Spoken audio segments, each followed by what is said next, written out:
예, 오늘 하루 잘 보내셨습니까?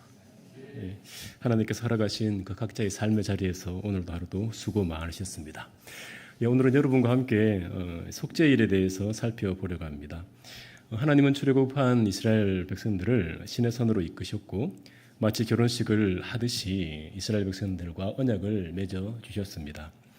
하나님은 언약을 맺으시기 위해 마치 신랑이 결혼식장에 입장하듯이 시내산 위에 영광스럽게 강림하셨는데요. 하나님이 강림하셨을 때 산 위 하나님의 영광은 맹렬한 불과 같이 보였습니다. 하나님은 불타는 시내산에 모세를 불러올리셔서 백성들과 언약을 맺으신 후 성막에 대한 말씀을 주시면서 성막을 지으라 명령하십니다. 하나님의 명령을 따라 모세와 이스라엘 백성들은 약 7개월 가량 성막 기구를 만들었고 출애굽한 지 1년이 되는 1년이 지난 첫째 달 초하루에 성막을 세우게 됩니다. 모세가 하나님이 말씀하신 절차에 따라 성막을 세웠을 때 구름이 회막 위에 덮이고 하나님의 영광이 성막에 충만했는데요.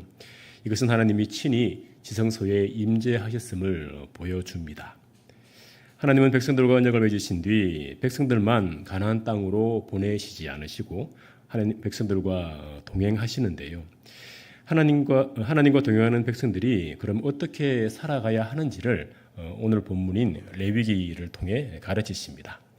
레위기 1장 1절에 보면 하나님은 회막에서 모세를 불러서 레위기 말씀을 주셨다고 되어 있습니다. 레위기는 총 27장으로 되어 있는데요. 레위기가 어떤 책인지를 알 수 있는 구절을 들라 하면 11장 45절을 들 수 있습니다. 제가 읽어드리겠습니다. 나는 너희의 하나님이 되려고 너희를 애굽 땅에서 인도하여 낸 여호와라. 내가 거룩하니 너희도 거룩할지어다. 내가 거룩하니 너희도 거룩할지어다. 이 구절이 레위기의 핵심 구절이라 할 수 있습니다. 하나님은 백성들의 거룩함을 위해 5대 제사를 비롯해서 정결법에 관한 여러 말씀을 주셨는데요. 레위기 4장에 보면 속죄제에 대한 말씀이 기록되어 있습니다. 레위기 4장에는 먼저 기름 부음 받은 제사장이 범죄했을 경우를 비롯해서 이스라엘 온 회중과 족장들 그리고 평민이 죄를 범했을 경우를 나누어서 어떻게 속죄제를 드리는지를 말씀해 주십니다. 하나님이 백성들을 향해 내가 거룩하니 너희도 거룩할지어다 하시면서 거룩을 강조하셨다면 백성들이 죄를 짓고 난 직후 곧바로 속죄제를 드리게 해야 하는 게 맞을 텐데 하나님은 속죄제 드리는 때에 그 시기 때에 대해서 이렇게 말씀하십니다. 만일 여호와의 계명 중 하나라도 부지 중에 범하여 허물이 있으나 스스로 깨닫지 못하다가 그 범한 죄를 깨달으면 또 다른 구절에는 이렇게 되어 있습니다. 만일 여호와의 계명 중 하나라도 부지 중에 범하여 허물이 있었는데 그가 범한 죄를 누가 그에게 깨우쳐 주면 하나님은 백성들이 죄를 범한 후에 스스로 깨닫게 되었을 때 혹은 누군가 알려주었을 때 그때 속죄제를 드리라 명령하십니다. 죄를 범하고도 깨닫지 못한 채 살아가고 있는 백성들을 보는 것이 하나님 입장에서는 편치 않으셨을 텐데도 하나님은 백성들이 자기 죄를 깨달을 때까지 자기 죄를 인식할 때까지 참아 주십니다.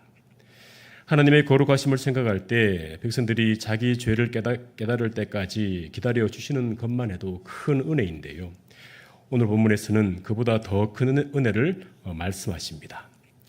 레위기 4장에 나오는 속죄제는 자기 죄를 깨닫고 드리는 한 사람의 죄를 해결하는 것이지만 오늘 본문에는 이스라엘 자손 전체의 죄가 속죄받는 말씀을 하십니다.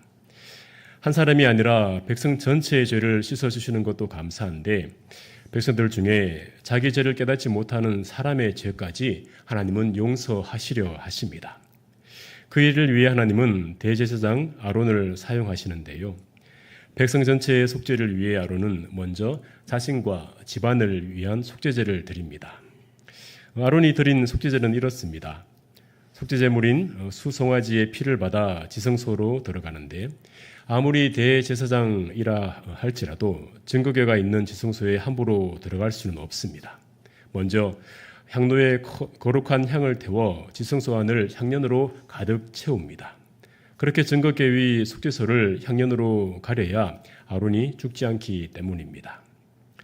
향연이 가득한 지성소 안에서 아론은 속죄제물의 피를 속죄소 위에 뿌리고 또 속죄소 앞에 7번 뿌려서 자신과 집안의 죄를 속죄합니다. 그렇게 자신을 성결하게 한 아론은 모든 백성의 죄를 속죄하기 위해 준비된 속죄제 염소를 잡아 그 피를 휘장 안으로 가지고 갑니다. 그리고 수송아지 피로 행한 것 같이 속죄소 앞 위에 뿌립니다. 아론이 속죄제물의 피를 속죄소에 뿌림으로 자신과 백성 전체의 죄를 속죄받았는데요. 하나님은 속죄제물의 피를 제단에도 뿌려서 제단을 성결하게 하라고 하십니다. 참고로 제단은 지성소 밖에 있는 성전 뜰에 있습니다. 아론이 하나님의 말씀을 따라 지성소와 회막 그리고 제단을 성결하게 할 때 백성 중 그 누구도 그 모습을 볼 수 없었습니다. 하나님께서 아론이 속죄하고 나오기까지는 아무도 회막에 있지 말라고 명령하셨기 때문입니다. 모든 백성이 속죄받았다는 것을 믿음으로 받아도 되겠지만 하나님은 백성들이 속죄받았음을 알 수 있도록 하셨습니다. 하나님은 무엇을 통해 백성들이 속죄받았음을 알게 하셨을까요? 하나님은 백성들의 속죄를 위해 피 흘린 염소 외에 한 마리를 더 준비하라 하셨습니다. 피 흘려 죽은 염소는 여호와를 위한 염소이고 다른 하나는 아사셀을 위한 염소입니다. 하나님은 아사셀을 위한 염소에 대해 아론에게 이렇게 명령하십니다. 16장 21절 22절입니다. 아론은 그의 두 손으로 살아있는 염소의 머리에 안수하여 이스라엘 자손의 모든 불의와 그 범한 모든 죄를 아뢰고 그 죄를 염소의 머리에 두어 미리 정한 사람에게 맡겨 광야로 보낼지니 염소가 그들의 모든 불의를 지고 접근하기 어려운 땅에 이르거든 그는 그 염소를 광야에 놓을지니라. 하나님은 아사셀을 위한 염소를 광야로 보내시는 것을 백성들이 직접 보게 하심으로 백성들이 속죄받았음을 확신하게 해주셨습니다. 하나님은 모든 백성이 속죄받을 수 있는 말씀을 주시면서 백성들이 속죄받는 속죄일로 7째 달 10일을 정해 주셨습니다. 그러면서 속죄일이 안식일 중에 안식일이니 영원히 지키라고 규례로 정해 주십니다. 하나님은 이스라엘 자손의 모든 죄가 1년에 한 번 속죄받는 날로 속죄일을 정해 주셨는데요. 백성들 중에는 자기 죄를 깨닫지 못하는 백성들이 분명히 있었을 텐데도 하나님은 속죄제물의 피를 지성소에 뿌림으로 모든 백성에게 속죄받는 은혜를 똑같이 허락하셨습니다. 하나님이 모든 백성의 죄를 사하시는 속죄일은 분명 놀라운 은혜입니다. 하지만 이 속죄일, 다시 말해 옛 언약을 따르는 속죄일에는 한계가 있습니다. 먼저 속죄일을 집행할 대제사장이 죄를 가지고 태어난 죄인이라는 것이고 또 해마다 속죄제물의 피를 들고 지성소에 들어가야 한다는 것입니다. 하나님은 불완전한 대제사장을 통해 1년에 한 번만 속죄받게 하신 것을 새 언약 안에서는 더 확장시키는데요. 그 내용이 히브리서 9장에 나옵니다. 히브리서 기자는 예수 그리스도가 죄가 없는 완전한 대제사장이라 증거하면서 예수님이 백성들의 죄를 속하기 위해 자기 자신을 속죄 제물로 드리셨다 합니다. 옛 언약 안에서 속죄일은 염소와 송아지의 피가 뿌려지지만 새 언약 안에서는 예수 그리스도의 보혈이 뿌려서 속죄가 이루어집니다. 옛 언약 안에서는 대제사장이 해마다 다른 속죄 제물을 드렸지만 새 언약 안에서는 예수 그리스도께서 자기 자신을 단번에 드려 죄를 없이 하셨습니다. 언뜻 생각하면 아론이 대제사장으로 섬긴 속죄일과 예수 그리스도께서 대제사장과 속죄제물로 드려진 속죄는 공통점이 없어 보이지만 똑같은 점이 있습니다. 그것은 로마서 5장 8절에서 볼 수 있습니다. 우리가 아직 죄인 되었을 때에 그리스도께서 우리를 위하여 죽으심으로 하나님께서 우리에 대한 자기의 사랑을 확증하셨느니라. 7째 달 10일 속죄일에 백성들이 속죄를 받을 때 백성들 중에는 자신의 죄가 무엇인지 모르는 상태에서 속죄를 받은 백성들이 분명히 있었을 겁니다.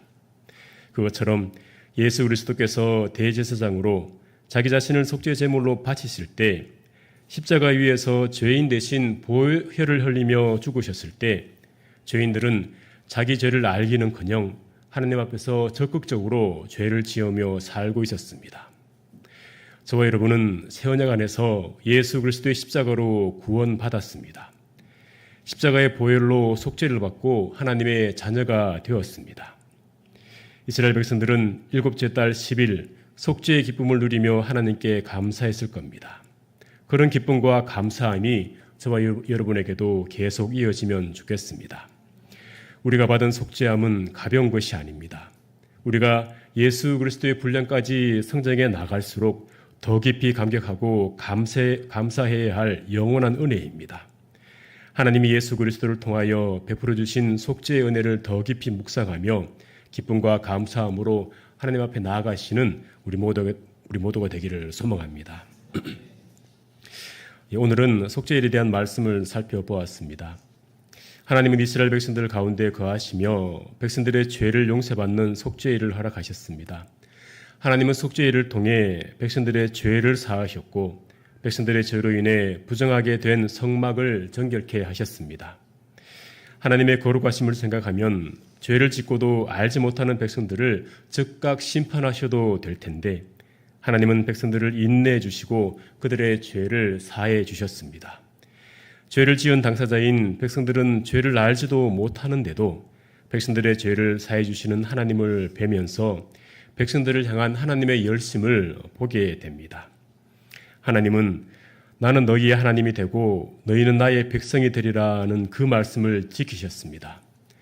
하나님의 집인 성막이 부정하게 되어도 성막을 무너뜨리지 않으시고 다시 정결케 하십니다. 하나님은 백성들 가운데 계속 거하시며 백성들의 하나님 되심을 포기하지 않으셨습니다. 광야 40년 동안 이스라엘 백성들은 하나님 앞에 패역하게 행했지만 하나님은 백성들을 끝까지 인도하셨습니다. 이스라엘 백성들을 향한 하나님의 열심은 오늘을 살아가는 저와 여러분에게도 이어지고 있습니다. 하나님은 예수 그리스도 안에서 하나님의 자녀된 우리를 성전 삼으시고 성령께서 내주하시며 동행하고 계십니다. 우리 자신을 잠잠히 돌아보면 하나님 보시기에 죄성한 모습, 죄악된 모습이 많아서 우리 안에 거하시는 성령께서 근심하실 때가 분명 많을 것입니다. 그런데도 성령님은 우리를 떠나지 않으시고 세상 끝날까지 우리와 함께 하고 계십니다. 우리의 하나님 되심을 포기하지 않으시고 하나님의 정결한 백성으로 하나하나 빚고 계십니다. 속죄일에 담긴 하나님의 그 열심은 오늘을 살아가는 저와 여러분에게 계속 이어지고 있음을 기억하시면서 하나님의 정결한 백성으로 살아가려 애쓰시는 우리 모두가 되기를 소망합니다.